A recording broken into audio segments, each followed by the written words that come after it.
Hello student, कैसे हैं आप सभी। तो आज हम लोग बात करेंगे किस तरह से पेपर लिखना है और उसका सही प्रेजेंटेशन कैसे है। इसके ऊपर आपको एग्जामिनर आसानी से मार्क्स देगा, जरा भी प्रॉब्लम नहीं होगा। ठीक है, तो आपके फालतू के मार्क्स कटने नहीं चाहिए, है ना। तो बहुत साफ सफाई की ज़रूरत है, पेपर लिखते वक्त साफ सफाई का बहुत ख्याल रखें आप लोग। ठीक है, तो आपका आंसर शीट रहेगा, तो आंसर शीट पे इस तरह से लाइन बना हुआ रहेगा आपका, और एक लाइन इधर भी आप ड्रॉ कर लेना, है ना। मेरा सजेशन ये रहेगा कि आपको एक लाइन इधर भी ड्रॉ कर लेना है, दोनों तरफ। ठीक है, और जैसा आपको मालूम है क्वेश्चन नंबर 1 जो होता है, 1 का ए जो होता है मल्टीपल चॉइस क्वेश्चन रहता है, यानी 4 ऑप्शन दिए रहते हैं, एक ऑप्शन चुन के लिखना रहता है।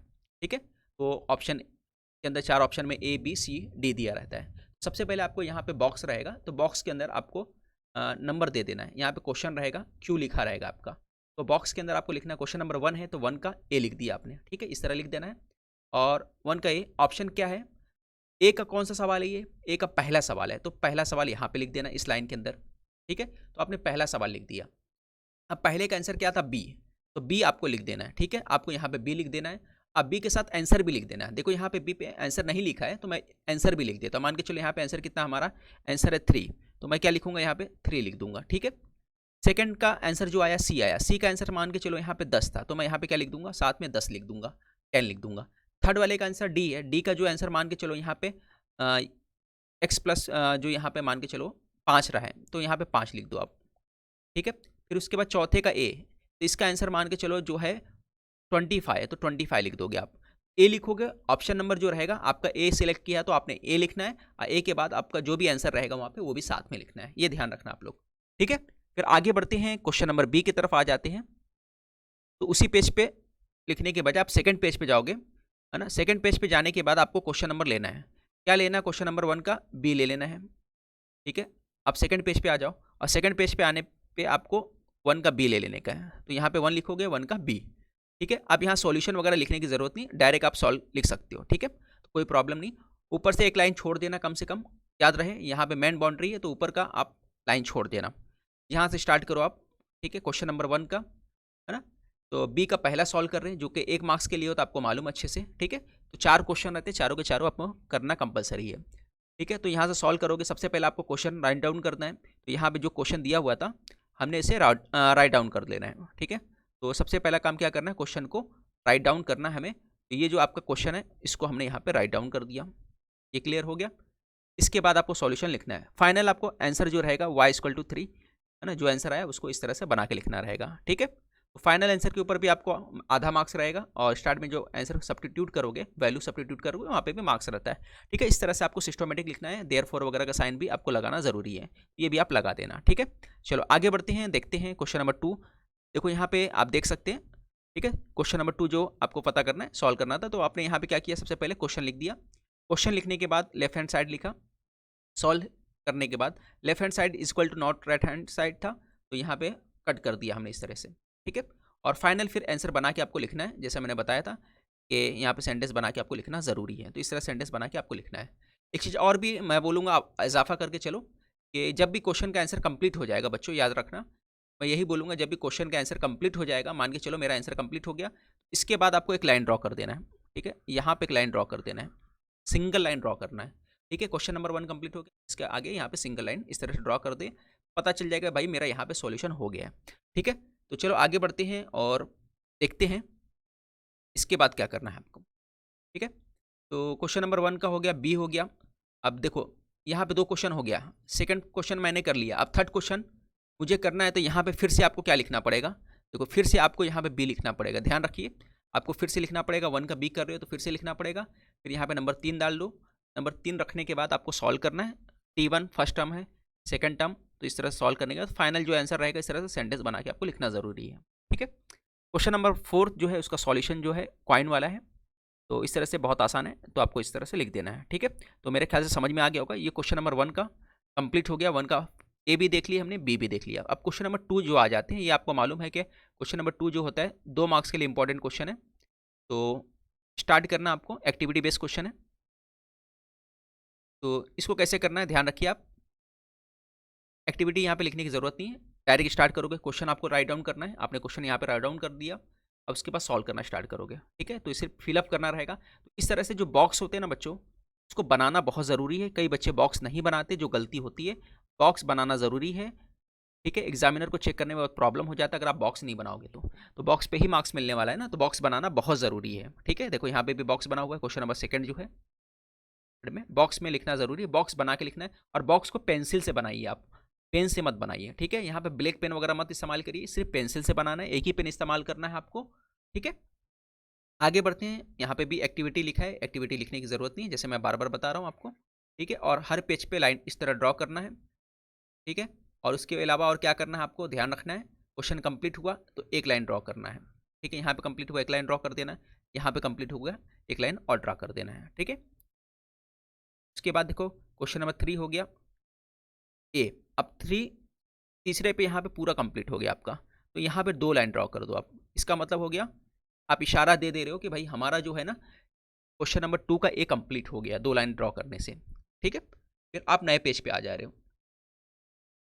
ठीक है, आप नए पेज पे आ जाओ, वहाँ पे ये याद रखो जितना भी जगह छूटे आपको प्लेस स्पेस छूटे उससे कोई भी परवाह नहीं करना। देखो यहाँ पे मेरा स्पेस छूटा हुआ था, मैंने परवाह नहीं किया, मैंने यहाँ पे छोड़ देना है। ठीक है, इससे कोई मतलब नहीं, और लाइन वगैरह ड्रॉ मत करना है यहाँ पे, इस तरह से लाइन ड्रॉ नहीं करना आपको यहाँ पे, ऐसा कुछ मत करना है।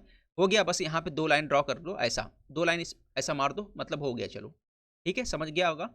फिर आगे बढ़ते हैं। अब क्वेश्चन नंबर 2 का ए हो गया, क्वेश्चन नंबर 2 का बी जो एक्टिविटी बेस्ड क्वेश्चन होता है आपको मालूम ही है ना। क्वेश्चन नंबर 2 का ए एक्टिविटी रहता है, बी वाला जो रहता है सॉल्व करने वाला रहता है, कोई 4 क्वेश्चन सॉल्व करना रहता है यहाँ पे। तो कैसे करना है देखो ध्यान दो जरा। ठीक है, तो यहाँ पे क्रैमर्स रूल है, सॉल्व करने की ज़रूरत है, तो ये पार्ट नहीं करोगे तो भी चलेगा। देखो क्रैमर्स में सिर्फ ये पार्ट करना आपको, यही मेन इंपॉर्टेंट है, आपको सॉल्यूशन लिखने की ज़रूरत नहीं। ठीक है, आप इस तरह से आगे लिखते जाओ और आगे बढ़ते जाओ। ठीक है, तो डी एक्स आ गया, देयरफॉर लगा के हम लोग को वैल्यू लिखना है। ठीक है, टी डी वाई आ गया, डी वाई की वैल्यू लिखना है। अब डी एक्स और डी वाई आ गया 40। ठीक है, तो इस तरह से आपको लिखना रहेगा, ध्यान रहे। क्वेश्चन नंबर 2 यहाँ पे हो गया, सिंपल स्पेस करके लिख दिया आपने, सॉल्व किया, और फाइनल जो आंसर बना के लिखना आपको, ये याद रखिए आप लोग। ठीक है, फाइनल एक सेंटेंस बना के आंसर लिखना है। आगे बढ़ते हैं, क्वेश्चन नंबर 2 का बी है, क्वेश्चन नंबर 2 का बी चल रहा है तो वही वापस लिख दिया, क्वेश्चन नंबर 2 का बी का थर्ड क्वेश्चन इस तरह से आपको लिखना है पूरा। ठीक है, फिर ये फोर्थ था, हो गया। फिर उसके बाद मैंने बोला है बार बार लाइन आपको ड्रॉ करना है, एक एक लाइन ड्रॉ करना है। अगर पूरा क्वेश्चन हो जाए, क्वेश्चन का सेट पूरा कंप्लीट हो जाए, तो वहाँ पे क्या करना है 2 लाइन ड्रॉ करना है। जैसे यहाँ पे क्वेश्चन नंबर 5 के बाद पूरा कंप्लीट हो गया, तो यहाँ पे जो फाइनल आपको 2 लाइन ड्रॉ करना है। ठीक है, और राइट साइड में हमेशा एक लाइन इस तरह ड्रॉ करना है, याद रखिए, थोड़ा सा स्पेस छोड़ के करना रहेगा। अब क्वेश्चन नंबर 2 के बी पे आ जाते हैं हम लोग, जो क्वेश्चन नंबर 2 का बी है तो देख लेते हैं। वही था ना क्वेश्चन नंबर 2 का बी, देखो यहाँ पे कंप्लीट नहीं हुआ था क्वेश्चन, सॉरी, यहाँ पे कंप्लीट हो रहा है आपका, ये जो कंप्लीट हो रहा है यहाँ पे कंप्लीट, यहाँ पे 2 लाइन ड्रॉ करना है आपको, यहाँ ड्रॉ नहीं करना है, ध्यान रहेगा। अब क्वेश्चन नंबर बी कंप्लीट हो गया, नीचे कुछ भी स्पेस छूटे छूटे रहने दो, कोई प्रॉब्लम नहीं। आगे बढ़ते हैं, नेक्स्ट क्वेश्चन तरफ बढ़ते हैं। क्वेश्चन नंबर 3 पे आ जाते हैं। Question number 3 activity based question रहता है, जैसा आपको मालूम है। ठीक है, तो क्वेश्चन नंबर ए लिखोगे, नंबर 1 क्वेश्चन करना है तो नंबर 1 लिखोगे, बाकी बॉक्स को आपको फिल करना है, और बॉक्स पेंसिल से बनाना है, जैसे मैं बार बार बोल रहा हूँ। ठीक है, फिर यहाँ पे भी बॉक्स पेंसिल से बनाना है, याद रखिए जैसे मैंने बोला था। ठीक है, इस तरह से बनाते चले जाने का। क्वेश्चन नंबर 3 का ए कंप्लीट हो जाएगा, फिर क्वेश्चन नंबर 3 का बी पे आ जाओ, सेम सॉल्यूशन। ठीक है, बी वाला जो है वर्ड प्रॉब्लम्स आते ज़्यादातर, तो सेंटेंस बना के स्टार्ट करना, याद रखिए वर्ड प्रॉब्लम के लिए सेंटेंस बनाना आपको, क्या है ना। फिर उसके बाद ठीक है, फाइनल आपको क्या करना है, आंसर जो आ जाएगा, मान लो हमारे यहाँ क्या आ गया, S27 कितना आ गया, 1242 आ गया। फिर सेंटेंस बना के आपको इस तरह से लिखना है, there are 1242 seats in auditorium. Clear, सबको समझ में आ गया होगा। फिर उसके बाद आगे बढ़ते हैं, क्वेश्चन नंबर 3 का बी जो है ना। अब बी जो सॉल्यूशन करना रहेगा आपको, लेट्स मन है ना, money is present as X years. ठीक है, तो इस तरह से सेंटेंस वगैरह बना के स्टार्ट करना है, बहुत ज़्यादा बड़ा सेंटेंस नहीं बनाने का, छोटा मोटा सेंटेंस बनाने का। ठीक है, तो फिर उसके बाद इक्वेशन बनाने का, इक्वेशन पे मार्क्स है जैसा आप देख रहे हो, 1.5 मार्क्स मिलेगा। सेकंड इक्वेशन है, उसके ऊपर भी आपको इसी तरह सेंटेंस बनाना है, याद रहेगा। ठीक है, तो इस तरह सॉल्व करने के बाद फाइनल जब आंसर आएगा तो इस तरह सेंटेंस बना के आपको लिखना है।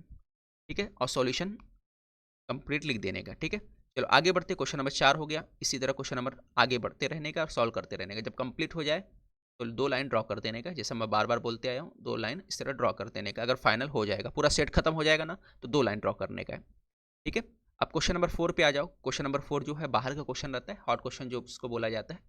सेम वैसे स्टार्ट करोगे, है ना। फॉर्मूला लिखने पे देखो मार्क्स होता है, याद रखिए। जैसे यहाँ पे फॉर्मूला है तो डिवाइड, डिवाइजर, क्वेश्चन, रिमाइंडर, इसके ऊपर मार्क्स है, आधा मार्क्स मिलेगा। तो हमेशा फॉर्मूला आप ज़रूर लिखो, ठीक है। इससे पहले भी क्वेश्चन जो थे, जहाँ भी ज़रूरत पड़े वहाँ पे फार्मूला लिखो, है ना। देखो यहाँ पे भी फार्मूला है, ठीक है। तो यहाँ पे भी फार्मूले पे मार्क्स है, 1 मार्क्स मिला हुआ पूरा फार्मूले के ऊपर। फार्मूले पे मार्क्स है, याद रखिए फार्मूला लिखना ज़रूरी है, ठीक है। तो भूलो मत, कभी भी ध्यान रखो। आगे बढ़ते हैं। देखो ये पूरा का पूरा क्वेश्चन नंबर 4 हो गया। क्वेश्चन नंबर 4 के बाद हम लोग आ जाते हैं क्वेश्चन नंबर 5 के ऊपर, जो आखिरी क्वेश्चन आपका सेम वही पैटर्न है। तो याद रखिए हमेशा आप कॉर्नर में जो रहेगा आपको यहाँ पे नंबर है 5 लिखोगे, साथ में जो भी रहेगा ए बी तो लिख देना, नहीं तो नहीं रहेगा तो लिखने की ज़रूरत नहीं। अगर यहाँ पे ए बी लिखोगे तो भी चलेगा, कोई प्रॉब्लम नहीं, ठीक है। तो इस तरह से आपको लिखना है। तो मेरे ख्याल से सबको समझ में आ गया होगा। अगर चैनल पे नए हैं तो चैनल को सब्सक्राइब करना ना भूलें।